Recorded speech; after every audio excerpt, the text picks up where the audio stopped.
Hello, everybody. Welcome to the DogDare podcast, episode number 11. My name is David. I appreciate you coming back to take a peek. If you are a new viewer, thank you very much for checking me out. Hopefully I won't bore you or ramble your ear off.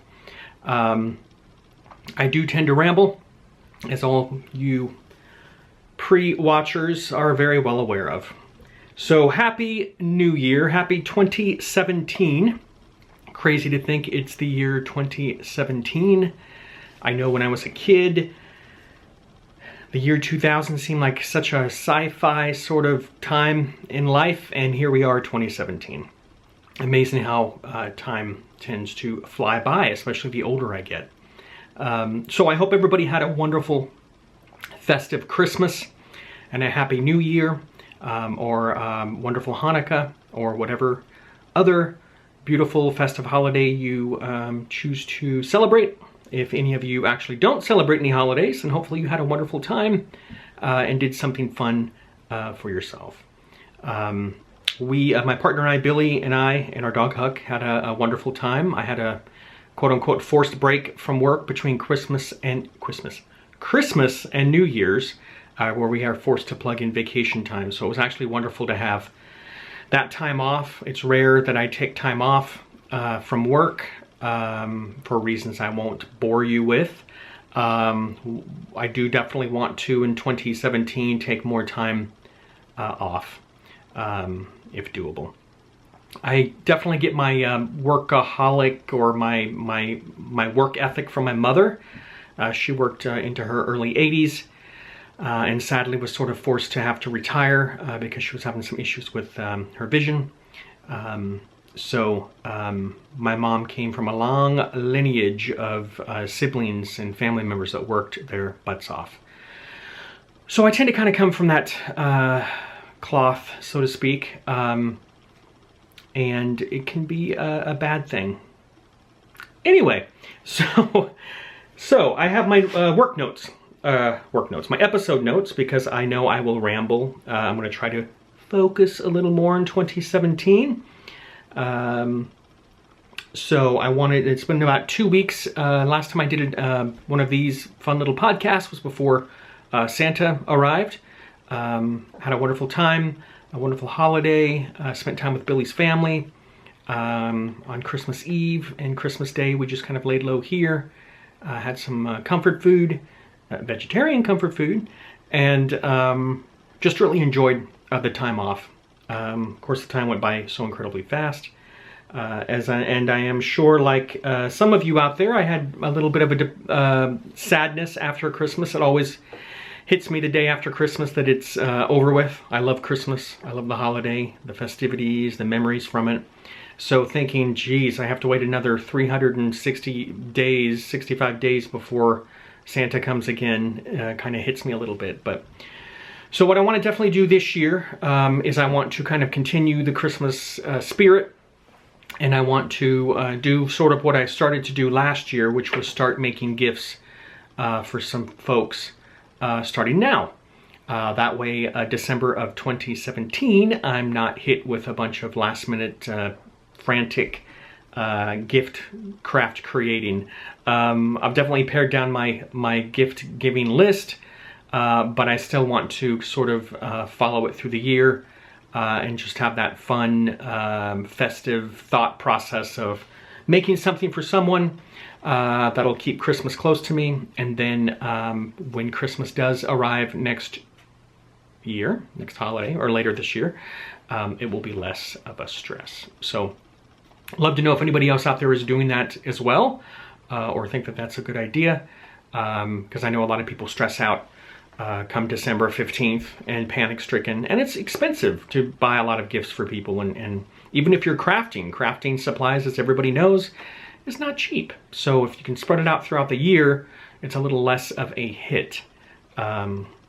So would love to know if anybody else is going to join me on the year-long Christmas Santa festivities. So where do I want to begin? let me start with a thank you, a few thank yous. First off, it's going to be the lovely Tracy from her Etsy shop, BagsSheBuilt. Got a wonderful message from her before Christmas asking for my address.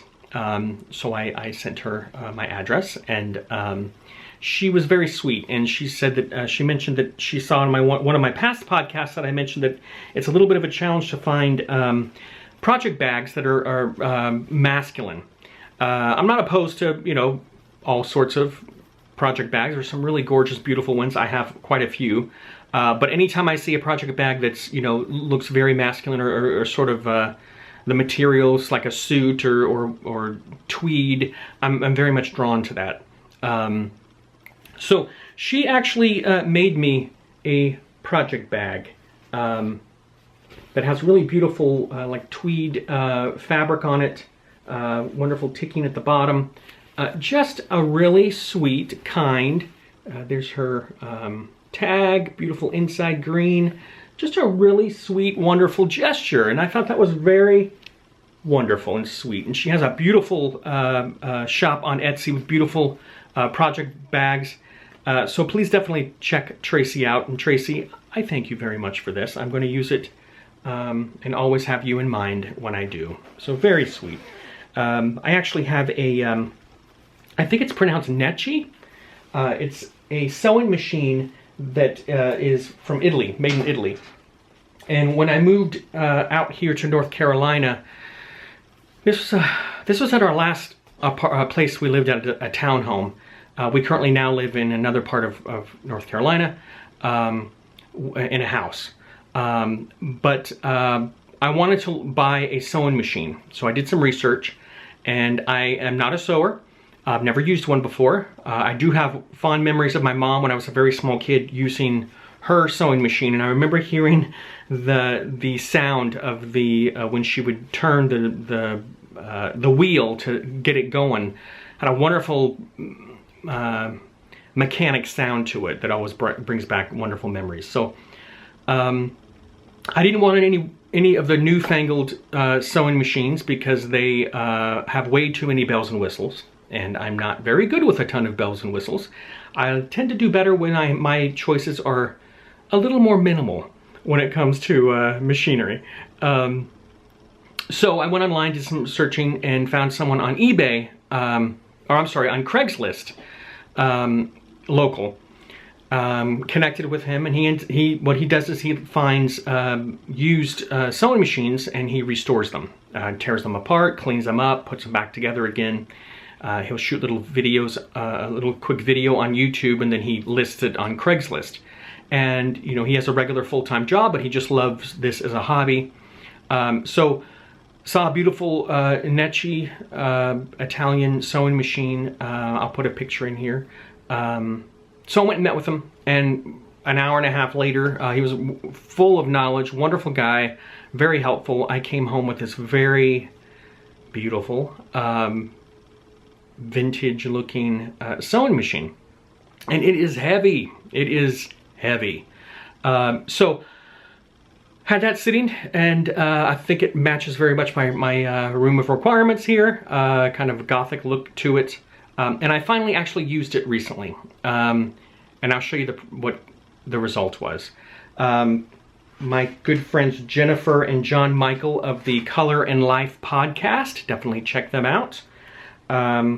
They had a knit-along, Fearless Fiber knit-along was their the game, and the point of that was to create something that sort of you were fearless in creating, so something maybe you have not done before. So I created something that I used my sewing machine on, also spun some yarn into it, and used my Sayori loom.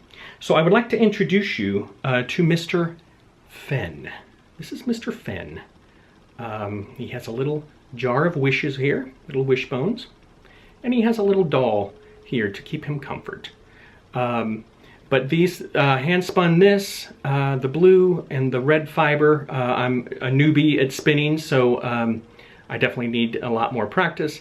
But this is perfect for the Sayori loom because you can just weave in there, and it creates some really interesting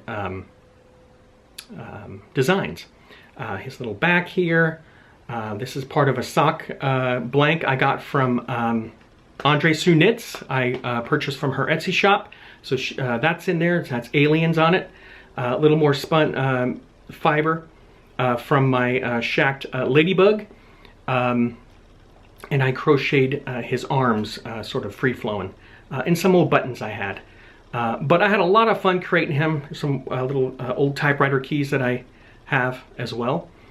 So I had a lot of fun with Mr. Finn, and I actually posted him on my Instagram account, along with a little story that just sort of came to me when I thought of this little guy. Art dolls, I guess, is what a lot of people call art dolls. I've always been an admirer of those, always been a huge fan of the various types that are either all fabric or some are fabric and ceramic, some are a medley of different materials that are put together. So he's my first one, Mr. Finn, and I had so much fun with him that I'm actually wanting to do more. So stay tuned, I'll show off some more of those other odd creations that I create along the way. But if you wouldn't mind, I wouldn't mind reading my little story to give you a little background on Mr. Finn, because Mr. Finn is a sweet little man, little guy. So forgive me because I have to read this off. Mr. Finn. He awoke in an abandoned fiber mill with only foggy memories of how he came to be. He thinks part of him came from a loom because he recalls the clacking of the heddles. Parts of him from a spinning wheel because he recalls the soothing wind the wheel would create. His arms from a crochet hook because he remembers how the twisting of the hook would tickle. His insides are made of discarded ties that have a history all to themselves of the laborers that wore them before and now keep his insides warm. He knows his name due to the remnants of the typewriter keys that he used to hear click and clack. His eyes are a jumble of old buttons, which allow him to see the strange and sometimes scary world around him. The jar of wishes he found in a cupboard, and now he oversees in hopes of granting some to other weary travelers he may encounter, and perhaps a few to grant to himself. The doll he holds closely, he found it discarded and unwanted, just like his many parts. But this dolly is his most prized possession, for it reminds him that no matter if the world around you discards you aside and considers you no longer needed, you can gather yourself up, hold your wishes close, and find comfort by giving comfort to another. So that's Mr. Finn's little backstory. I am actually very fond of Mr. Finn. He's a good little guy. And I'm sure he will be on some wonderful adventures in the future that I'll share with you. And any other buddies that happen to get created. So, there's Mr. Finn. Wanted to introduce him to everybody. So, that was a lot of fun. Speaking of the Jennifer and John Michael from the Color and Life podcast, we are working together on a soon-to-be-announced project, and probably the next episode I record, we'll have a little more details to it. I know they've mentioned it, a little teaser on their current podcast that they just listed or posted a few days ago. So definitely go check them out, Color and Life podcast, Jennifer and John Michael, mom and son duo. I had a really sweet call with them last week to kind of go over our plans, and it was a lot of fun, so it was really enjoyable. So check them out because more info on that to come. The other person I want to mention is also another show of something I've acquired recently. There's a gentleman, Jake. He is Dogstar Knits on Etsy. He reached out to me recently, and him and I want to do a little collaboration. More details on that on my next episode, because he's working on some stuff. So I don't want to give too much away, but what I will say is definitely go check Jake's shop out on Etsy, Dogstar Knits. But I did purchase 2 skeins from his shop, and I have to tell you, these are gorgeous. It's interesting, sometimes on Etsy you'll see a photo, and when the item comes, you usually are more happy with it in person, or even more happier with it in person. Rarely I get a little disappointed because it doesn't look quite the same. These definitely exceeded my my thoughts. So this one is titled Area 51. Gotta love that. But look at that. First off, I love his emblem here. Look at that color. That is beautiful color. Look at that. And then I also purchased Evangeline in this colorway from him. And look at that rich, beautiful purple. I just love that. So look at those. Such a gorgeous, he dyes these himself. He's a dyer. I'm totally enamored by them. And you artists out there that dye is just amazing to me. I would love to give it a whirl, but I know there's a lot involved with it, and there is no way I would ever be able to make anything that gorgeous. So definitely check out his Etsy shop, Dogstar Knits, and you'll see some other beautiful skeins that he has dyed. And then stay tuned for a wonderful collaboration that we're working on in this year, in the near future. Check him out, a very generous, wonderful man that he is.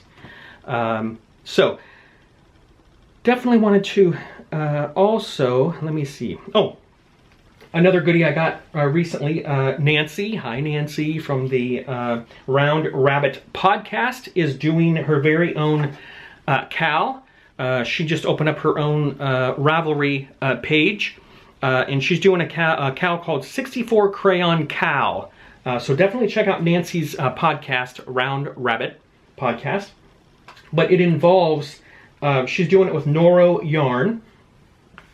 And it's a beautiful blanket. And there's my choices so far for the Noro yarn. She's a huge fan of Noro. I have never worked with Noro. Love the colorway though, love the colors. And these, I don't think these have names, these just have lot numbers. But beautiful, beautiful combination. You can work the pattern on on needles, but she does it on a loom. So this is her prized loom that she recommends, not for the cowl. You don't have to have these for the cowl. This is just what she likes to use. And I've worked with circular looms before, and love those. So I was really happy to get this guy. So now all I need to do is actually cast on the 64 crayon cowl, which is my goal this weekend, to do that and play along with her. So definitely check Nancy's Ravelry page out. What else do I want to ramble about? I appreciate everybody being patient with my rambling. As you know, I ramble a lot, so I'm going to try to slow it down in 2017, but I can't guarantee I won't ramble, because, come on, it's in my DNA. So, let me also, I have a giveaway. I'm also going to mention a giveaway at the end of this podcast. I also want to talk about New Year's resolutions, but first, I want to talk about television. So there's a few shows I have been watching and I would like to recommend. I'm sure I tend to be, when it comes to television series, for the most part, a lot of times I am late to the game. I'll discover a series that was big 2 years ago, 3 years ago, and I'm hooked. So, you know, by the time I start watching it and talk to people, hey, have you seen this? They sort of have moved on. So, one of my biggest shows I love to watch, which is coming out in a couple, here soon, is Bates Motel. Definitely a huge fan of Bates Motel. Their 5th and final season is starting in a couple months. And I'm desperately looking forward to that. If you've not watched Bates Motel, it's on A&E. Definitely check it out if you can marathon it. Just a wonderful show. I was a huge skeptic when it first came out. I watched it from the very first episode because I thought, what a stupid... I was thinking, why do a prequel to Psycho? It's based on Psycho, the movie. I thought it was kind of a ridiculous sort of format, you know, following the mom and son of Psycho in a television series. But I was hooked from the first episode, and it's a wonderful cast. I mean, the actors, Freddie Highmore plays Norman Bates, and Vera Farmiga plays Norma Bates, and she's from Conjuring. If you haven't seen, if you might recognize her from Conjuring. She's in a ton of other stuff, movies and so forth. She was nominated for an Oscar with a movie that she did with George Clooney that I have not seen yet, years back.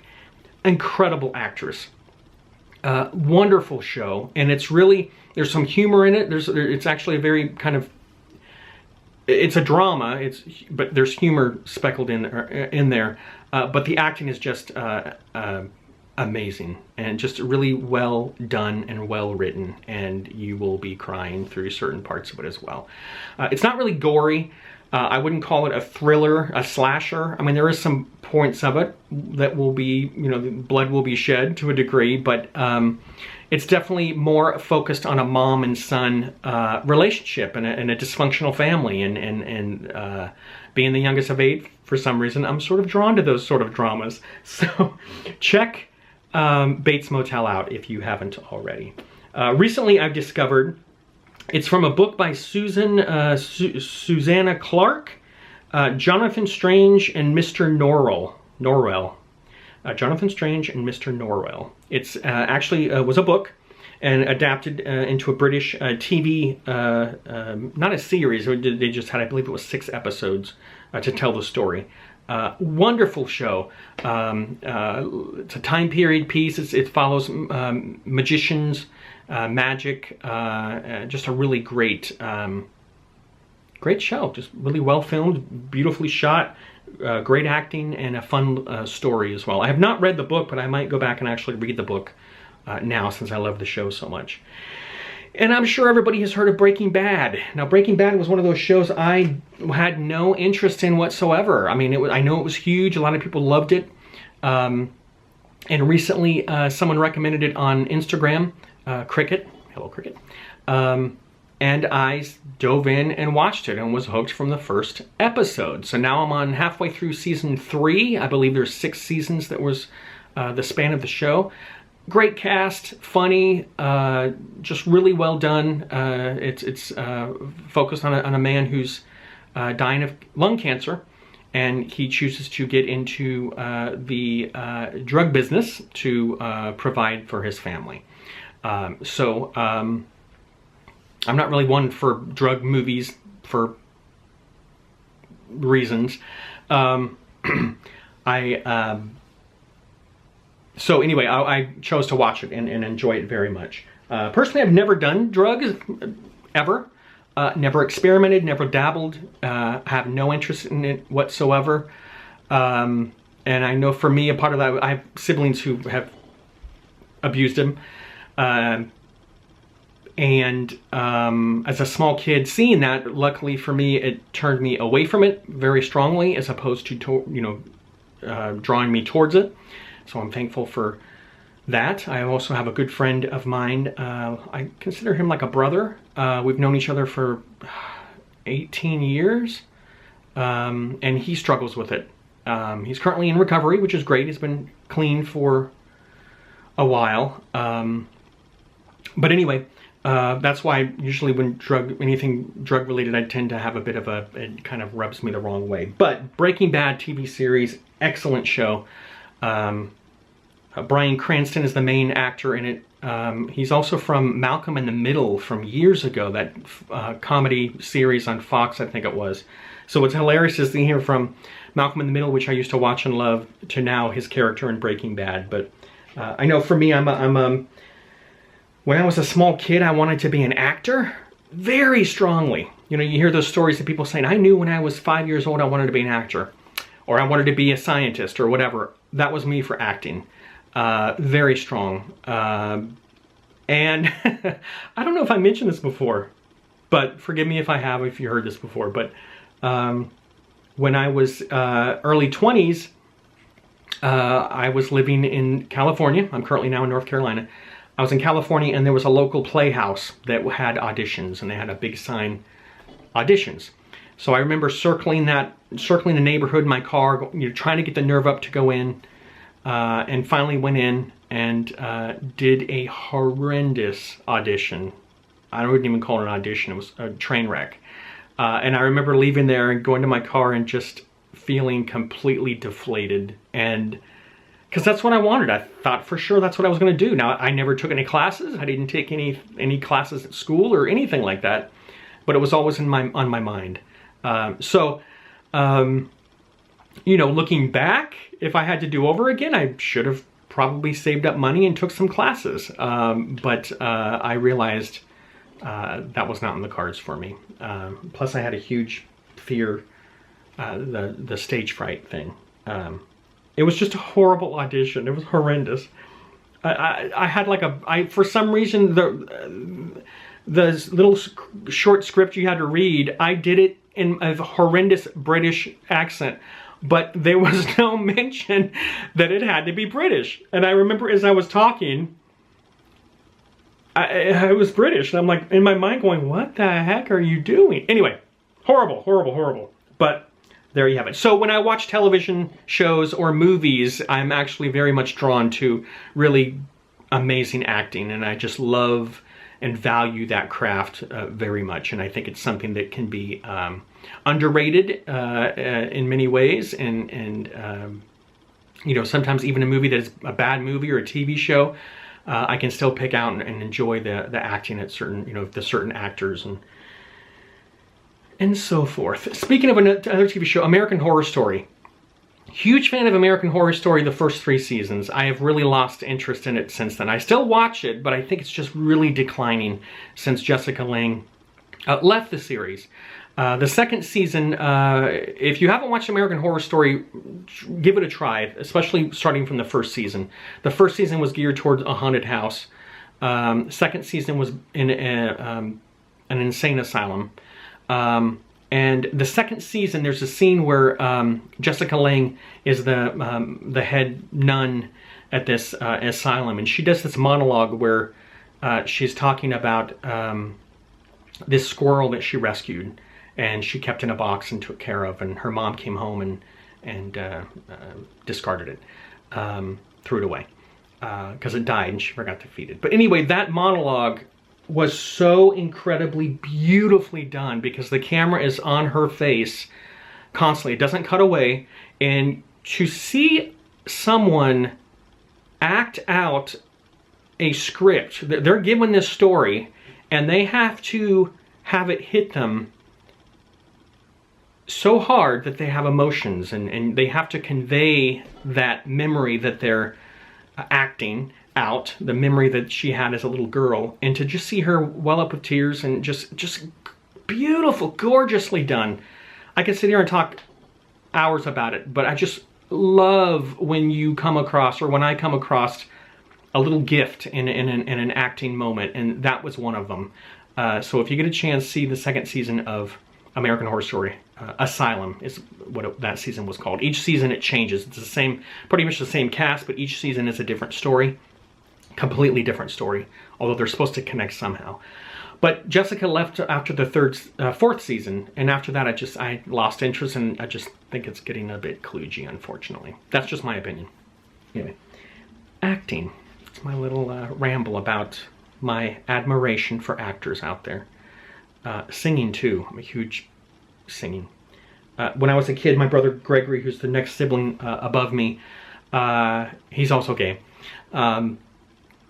The reason I bring that up is because I remember as a kid, I think I was probably 10, but there's we had an 8-track tape.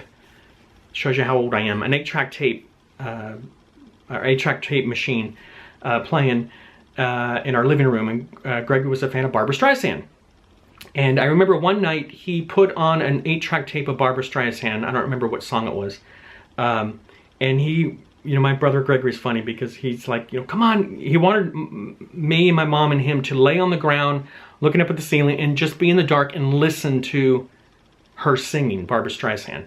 And, you know, my mom did it and I did it, and it was, I thought at the time I was crazy. But I do remember laying there in the dark, and he was telling me, you know, telling us, listen to her voice, how it will, you know, how it will move, how it will fluctuate.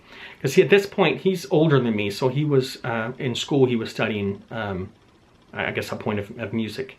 But I got it, and ever since then, it's incredible how a good singer, to me, if you close your eyes and listen, how their voice can really just modulate and just move and drift, and just amazing. I admire that. I would love to be able to sing not like Barbra Streisand, but to sing really well. You know, give me Josh Groban's voice, I will take it.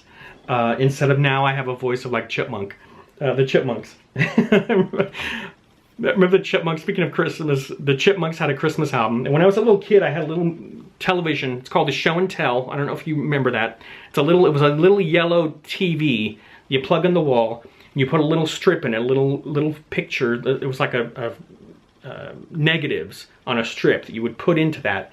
Then you would put an album on, a little 45 record that was synced with that. So as the album moved, the little Show and Tell TV toy would move the picture down, so you'd see the picture on the screen what the album was referring to. Well, somehow I had a big album that I got at a garage sale of the Christmas Chipmunks Christmas, and it would play Christmas music. So I would put it on there, and I would just for hours listen to this Christmas album. You know, Christmas time is here, time for joy. You know, in the Chipmunks voice, which is sped up real fast. So, anyway, I don't know why that came to my mind, but that's something that I remember fondly. Okay, moving on. Television, check them out.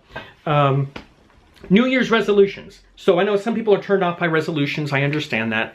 I rarely keep my resolutions in the past, but that's not going to stop me from having new goals this year. I don't know if you may want to call it. I got to fix this camera. It keeps turning off on me. New Year's resolutions. I know some people don't like resolutions, don't like the name. Some people will call them goals. Some people don't do them. I don't usually keep them in the past. This year, I plan to.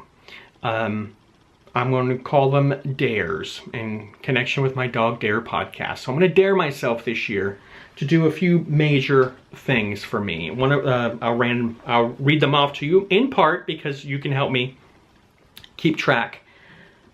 Smack my hand to make sure I'm you know, sticking along with this throughout 2017. 3 big ones are declutter my life. Declutter. I want to become debt-free by middle of the year. And I want to get in better shape. Right now I'm in a shape that's more of an eggplant, I guess. I want to be more of a healthier shape. I know for Christmas, when I was wrapping gifts, which I love to wrap Christmas gifts, I had to do it in this room, shut the door because I didn't want Billy or Huck to see what the gifts were, and I was on the ground for space and some big packages wrapping up for that we got his mom. And I remember trying to get up afterwards.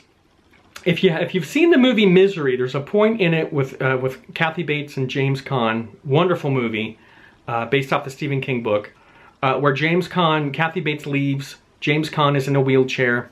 I won't spoil why. He's in a wheelchair and he's trying to wheel himself to the kitchen to try to get out, to try to get a phone to call for help.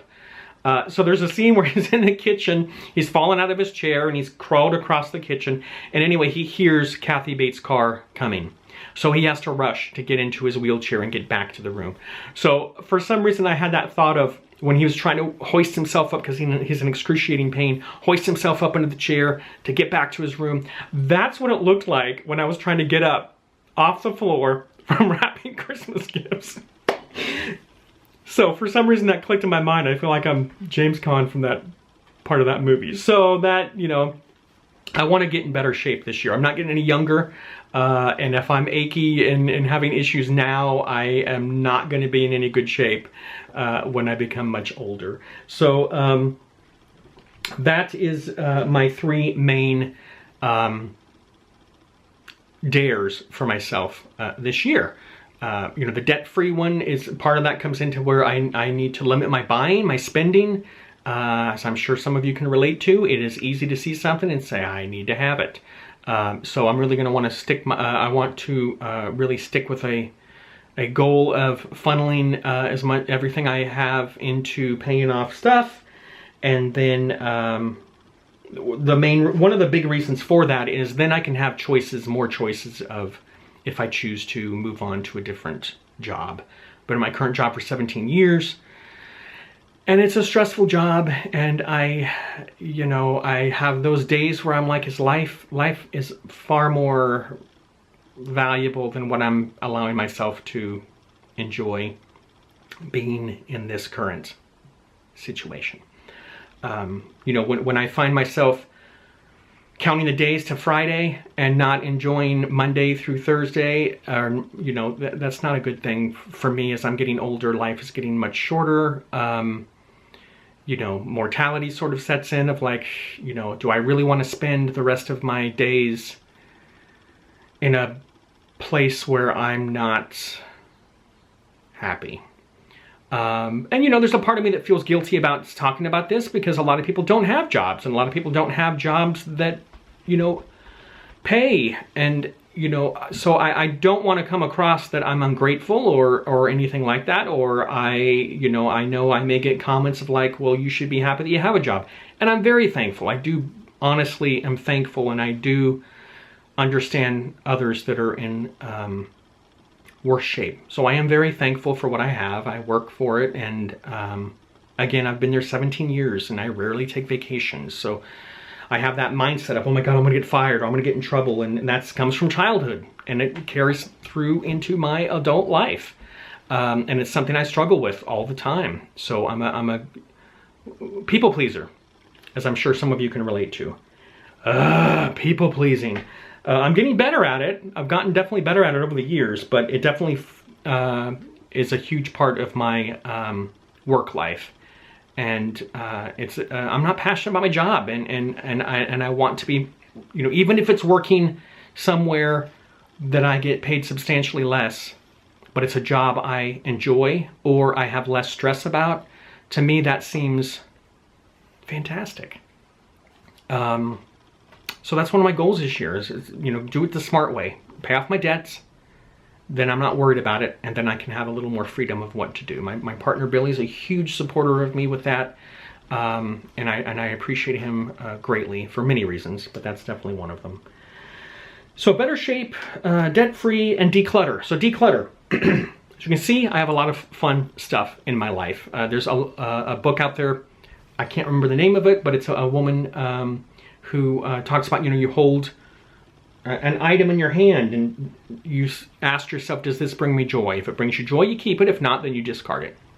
And I'm boiling that process down, but that's the gist of it. And I definitely, for me, I can't do the does this bring me joy, because there's more things that bring me joy. When I look at them, I need to think more. What will help me is if in an episode before about tiny tumbleweed homes, I'm going to go into the mindset of, if Billy and I chose to live in a tiny home or a tiny cabin, what would I be able to let go of to be able to live in a smaller space that would allow me to have a different job and so forth, shrinking down my expenses. So I'm going to look at stuff that way. You know, if I had a beautiful cabin in my head, a cute, beautiful cabin, and it would only be filled with stuff that has value to me and I really love and it's good quality, that's what I want to pare stuff down to. Now, I'm not saying my room of requirements is going to go away, because it'll be here, but there's definitely some stuff that I want to minimize, because I tend to not be able to see or appreciate the small things I have because they tend to be cluttered. And trust me, it's not just this room, it's the house. So Billy and I have I tell Billy he has more clutter than I do. He tells me I do, so we joke about that. So my goal this year is to, I want to declutter and just have a less stuff. I know when my mom passed away, I was in charge of, or not in charge, I took I took it upon myself to clear out her apartment. She lived in San Mateo. I lived in San Francisco at the time. So after work hours, I would take the bus there, because at the time I was doing public transit because I didn't want a car. And I would go to her apartment, and I had a week or 5 days to clear stuff out, have a garage sale to get rid of stuff, and then have the rest donated. And it was, well, it was a rough time, but she had a lot of stuff. She collected stuff like I did. She loved her knickknacks like I do. She definitely came from a mindset, or I definitely come from a mindset similar to hers, which is I see something and think, well, I want to get rid of that because I may use it down the road, especially crafting stuff. You know, I want to do, you know, leather craft I used to want to before I became a vegetarian.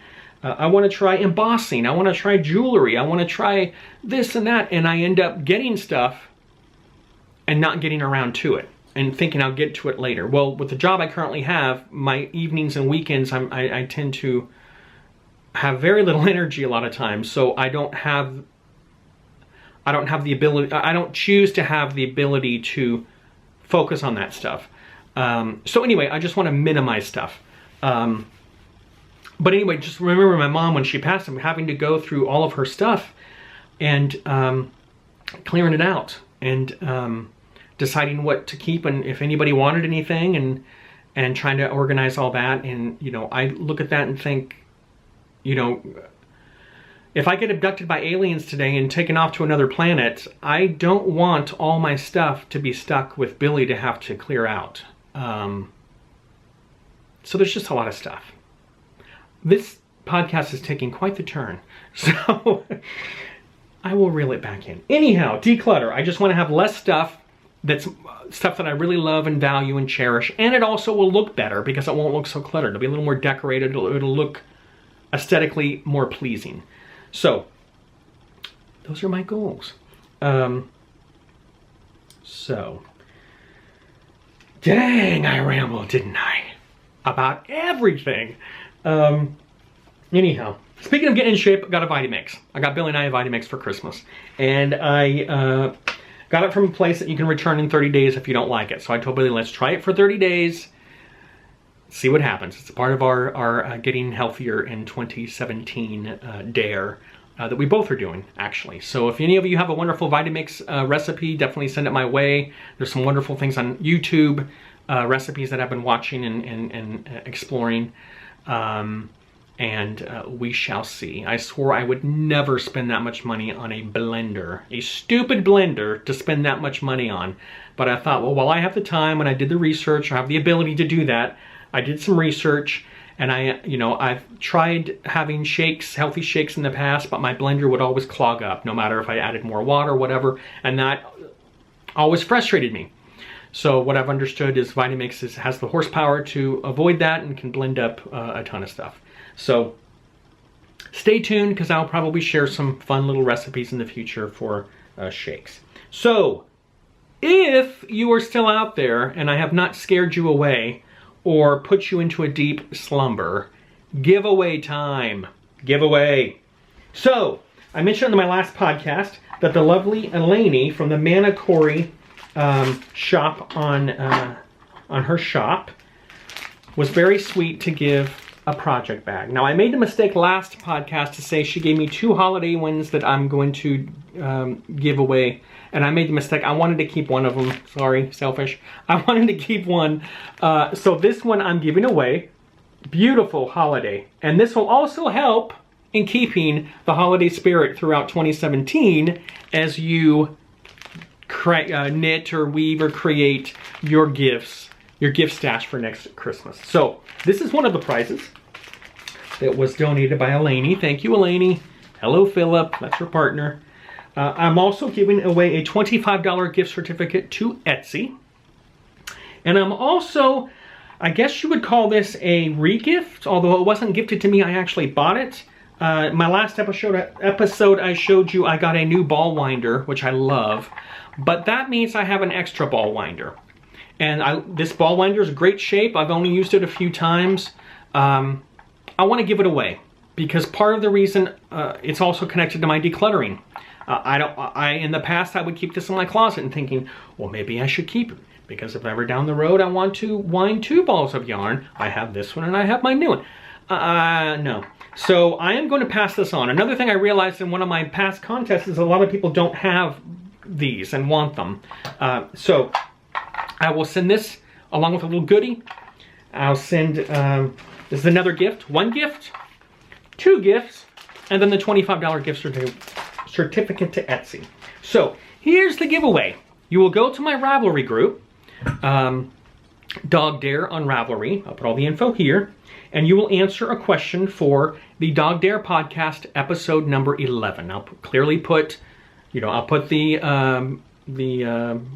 what am I saying? I'll put the entry for my podcast, but then underneath that in bold, I'll put question for DogDare podcast episode 11. You go to that thread, you answer that question, and on Wednesday, January 18th at 9 a.m. Eastern, Wednesday, January 18th, 9 a.m. Eastern, I will close out the contest and I will do a random number generator to choose the 3 gift winners.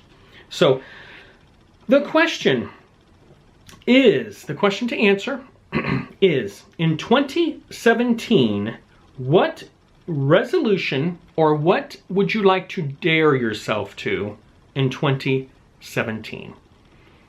What would you like to dare yourself to do in 2017? Now that might be, jumping out of a plane. Oh, parachuting, not just jumping out of a plane. Parachuting. It might be wanting to, garden more. It might be wanting to call a distant relative that you haven't spoken to in ages. It may be wanting to climb Mount Everest. It may be just wanting to try something that you've never tried before. Whatever that is for you. But what would you like to dare yourself to this year?